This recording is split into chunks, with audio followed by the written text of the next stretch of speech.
Dios Todopoderoso, Padre, Hijo y Espíritu Santo, esté contigo y conmigo, y que la paz de Dios, que sobrepasa todo entendimiento, guarde tu corazón y mi corazón en Cristo Jesús. Qué bueno que estés aquí con nosotros, escuchando y viendo uno más de nuestros mensajes.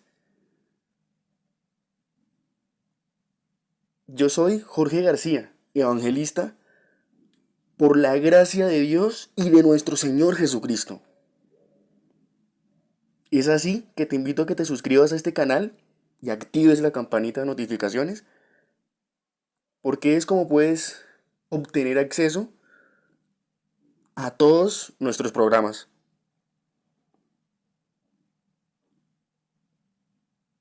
Este mensaje se titula La semana que lo cambió todo.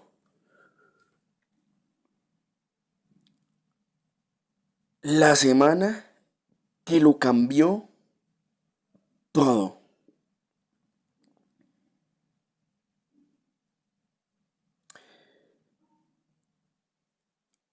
Nosotros tal vez nos podamos imaginar al Maestro Jesús una semana antes de entrar a Jerusalén. Él ya sabía de antemano todo lo que iba a ocurrir. En la mente de Dios, desde antes de la fundación de todas las cosas y del universo, ya estaba escrito todo lo que tenía que acontecer. Y allí estaba el Señor Yeshua, cumpliendo las obras del Padre Celestial.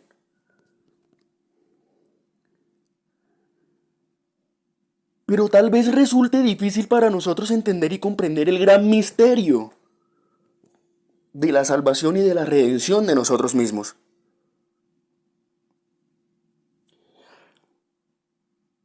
De cómo Dios nos pudo amar hasta tal punto de que descendió en carne a entregarse por ti y por mí.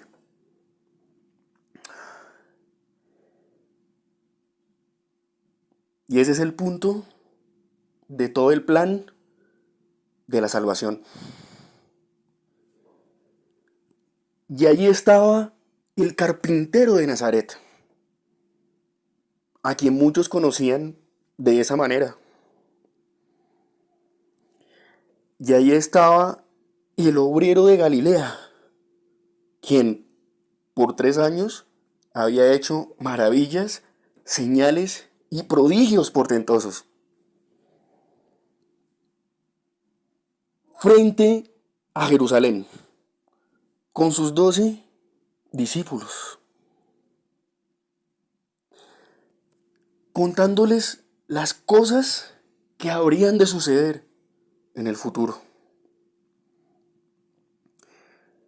A unos cuantos pasos de la aldea en donde se encontraba aquel borriquillo, quien después de una orden del Señor a uno de sus discípulos, fue por él y se encaminó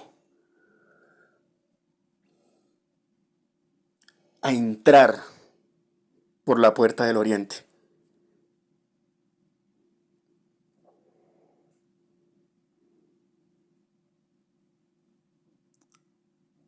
En ese momento, los discípulos pudieron haber pensado, se van a cumplir las profecías.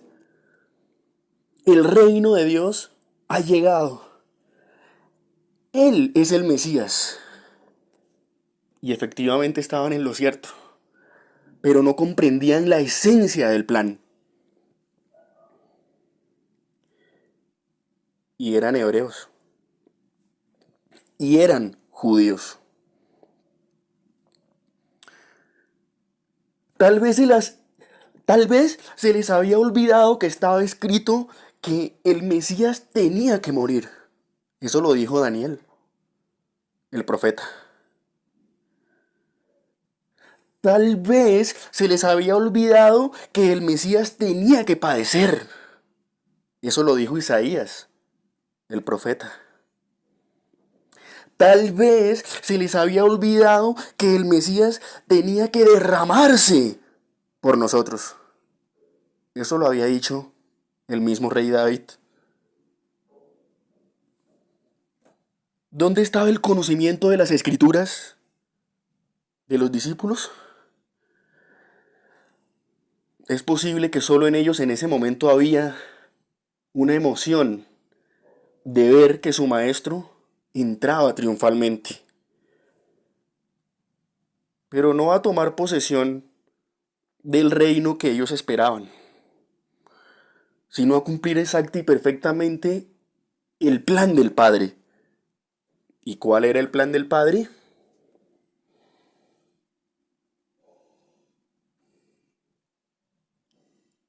Que Él nos amó.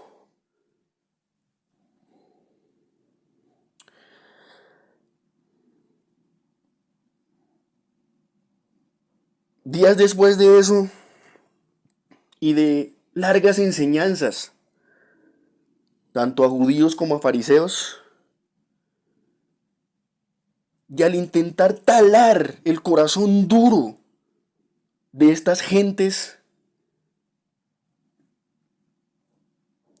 que tenían su mente y su corazón entenebrecido, envuelto en un velo oscuro, que no podía ver la luz que se estaba manifestando, que no podían entender el por qué se decía que este era el Mesías y no hacía lo que ellos pensaban que haría.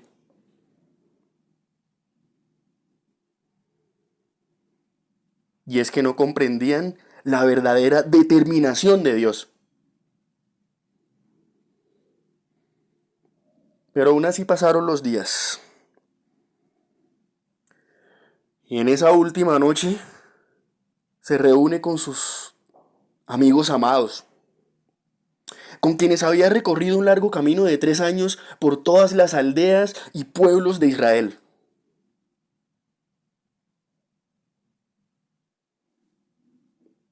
Aquel que descendió del Padre y que era de la misma esencia de Dios, Dios mismo estaba con ellos reunido.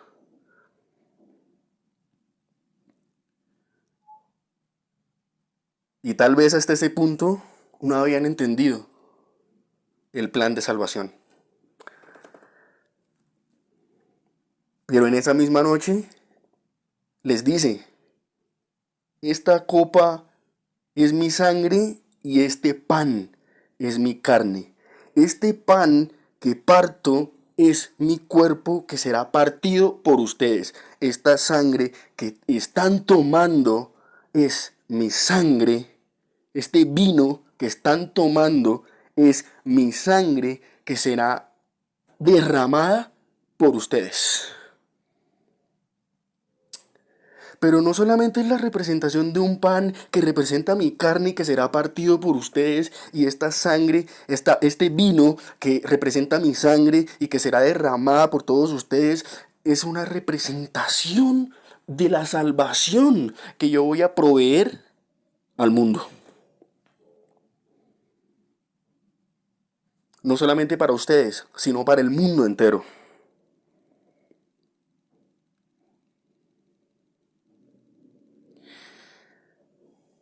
Es tan difícil para nosotros como humanos con nuestras mentes finitas entender lo que es la mente infinita del Dios creador. Porque el Dios creador había determinado desde antes de la creación de todo el universo y del planeta Tierra salvar a la criatura humana por medio de Él mismo, de un sacrificio eterno que requería su entrega, para que la justicia de Dios fuese plena y completa. En Él mismo. ¿Por qué? Porque la deuda del pecado no la podíamos pagar por más sacrificios y obras que hiciéramos delante de Él. Por eso fue que, fue satisfecha completamente por Él y para Él. Pero tal vez los discípulos hasta ese momento no comprendían este misterio, que después comprendieron porque les fue dado el Espíritu de Dios.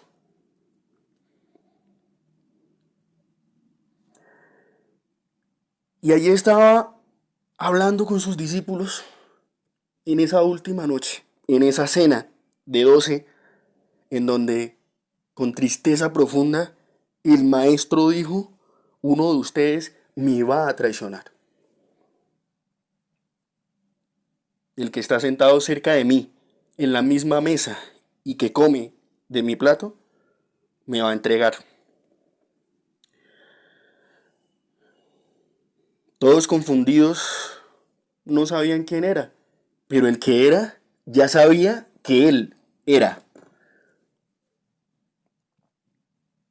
Y se dispuso a hacer lo que estaba previsto.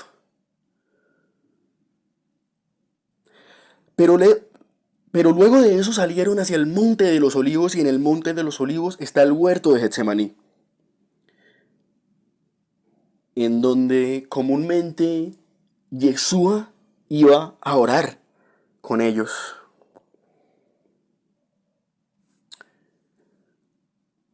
Mientras que el traidor se disponía a su cometido.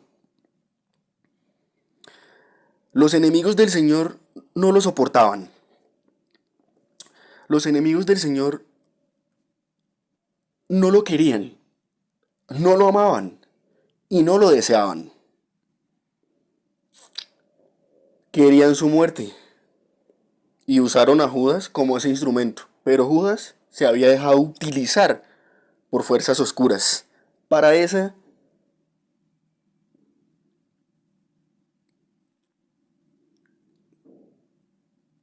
fatal decisión que finalmente le costó la vida.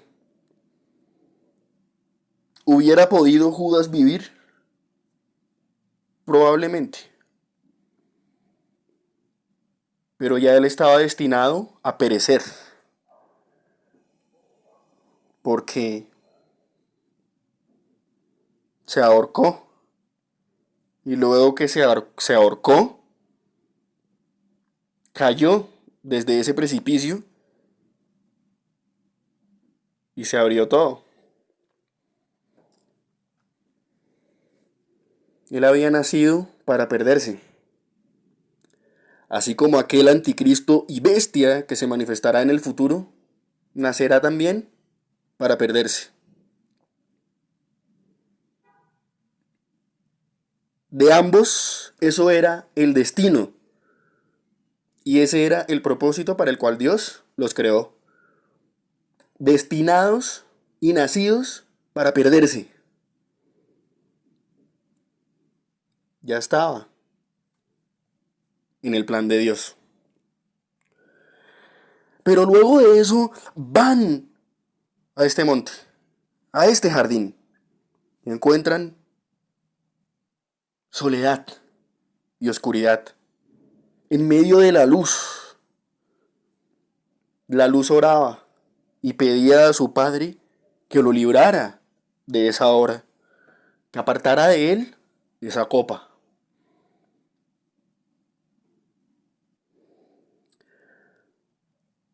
Copa que Jesús el humano en un momento sufrió, en un momento dudó, pero sabía en su corazón que debía hacerlo porque era la voluntad del Padre.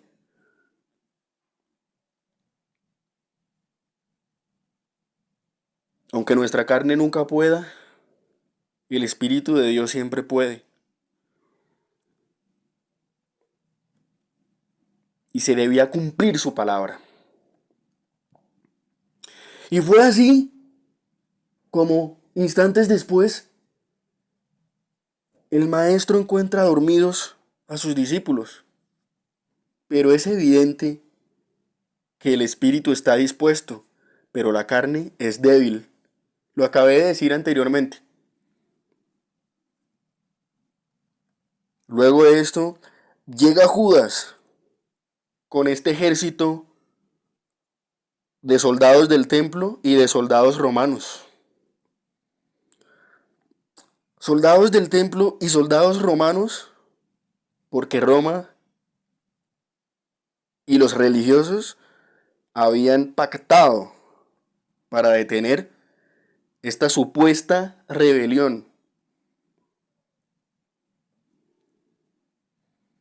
que más bien no era ninguna rebelión, sino que ellos se sentían tocados en su religión, tocados en su legalidad y tocados en sus negocios. A ellos nada les importaba Dios y para nada les importaba el Mesías.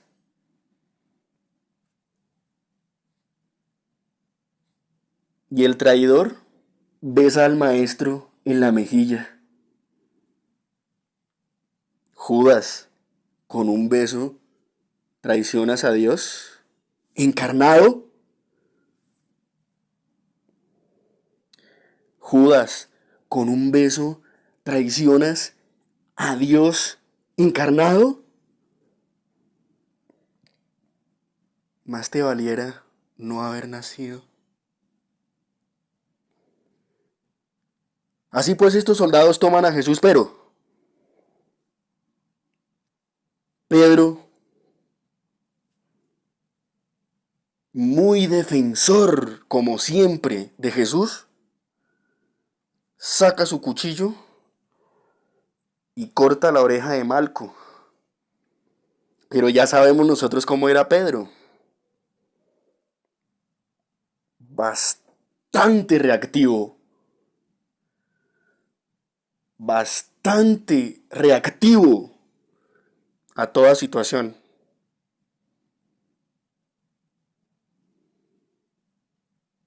No, Pedro. Quien a hierro mata, a hierro muere. Yo me voy, después volveré. Ustedes, váyanse. Heriré al pastor y las ovejas se dispersarán.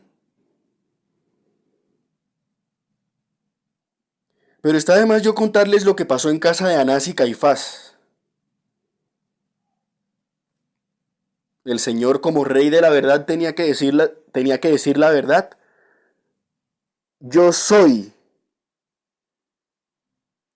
el Hijo de Dios. Yo soy el Mesías.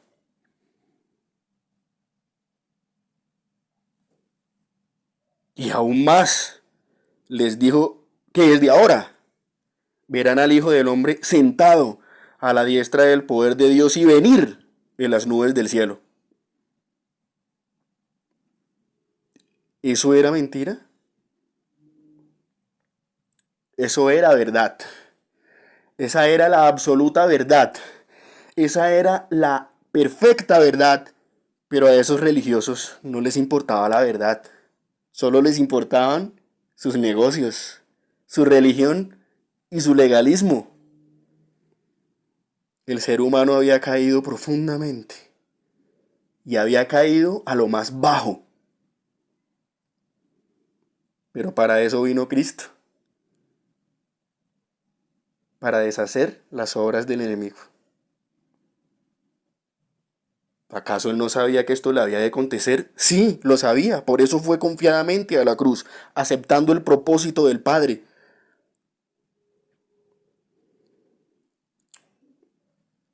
Luego que lo llevan a Pilato le pregunta, ¿tú eres el rey de los judíos?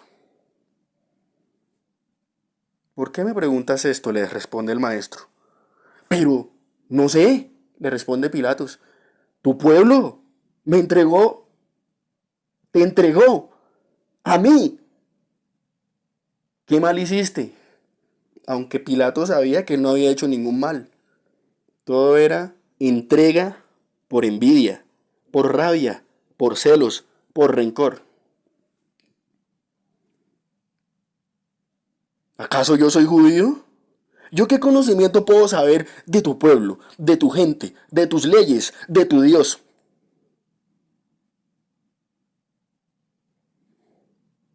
pero tampoco a Pilato le importaba.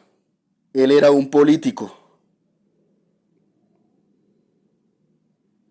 y solo quería quedar bien con los judíos y con Roma a través del César. El César era su Dios y la gente necesitaba control. Y Roma tenía que organizar. Era lo mejor que sabían hacer. Ah, pero también matar para conquistar.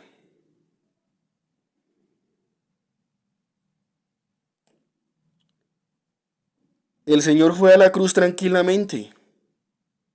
¿Necesitaba responderle a Caifás? No. ¿Necesitaba responderle a Pilatos? No. ¿Necesitaba responderle a Herodes? No. Su plan era ir a la cruz y entregarse por nosotros. En el fondo él sabía que él en su carne también era Dios y que su Padre, quien también es Dios, había de confirmarlo resucitándole al tercer día. Y lo hizo efectivamente.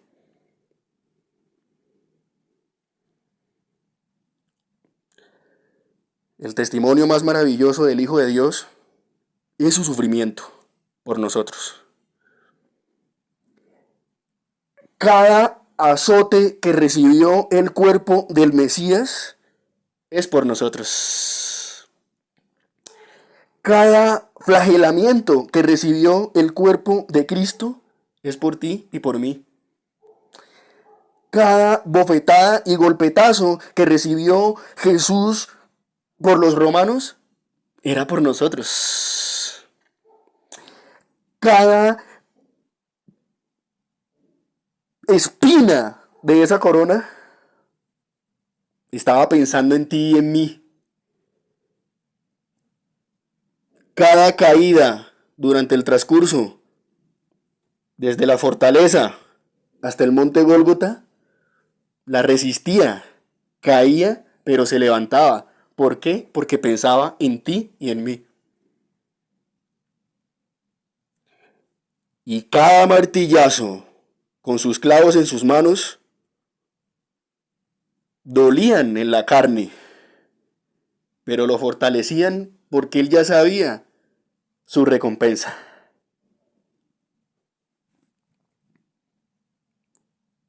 Dolían, lo estremecían, pero proclamaba la palabra del Padre.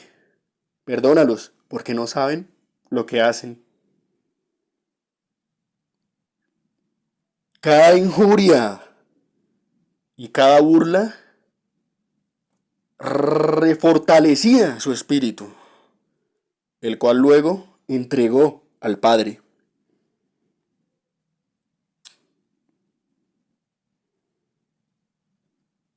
Es posible que en el fondo muy hondo todos los burladores, fariseos, hipócritas, sabían que él era el Mesías.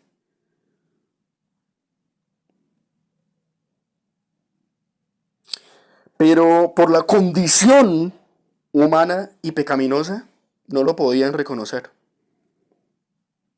Ya otros lo habían reconocido y otros millones y millones y millones lo reconocerían para la salvación de ellos y también para la perdición de otros. Y allí estaba ese hombre que había hecho grandes obras y maravillas, que había dado un mensaje de amor y perdón, que había restaurado muchas vidas en una cruz por 3 horas. Un pueblo lo había humillado después de que lo habían recibido como rey. Y él derramaba su sangre en propiciación para el perdón de nuestros pecados. Ese es el amor de Dios.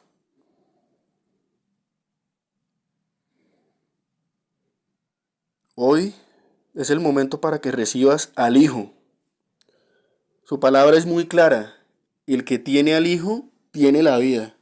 El que se rehúsa a creer en el Hijo no tiene la vida, sino que la ira de Dios está sobre él.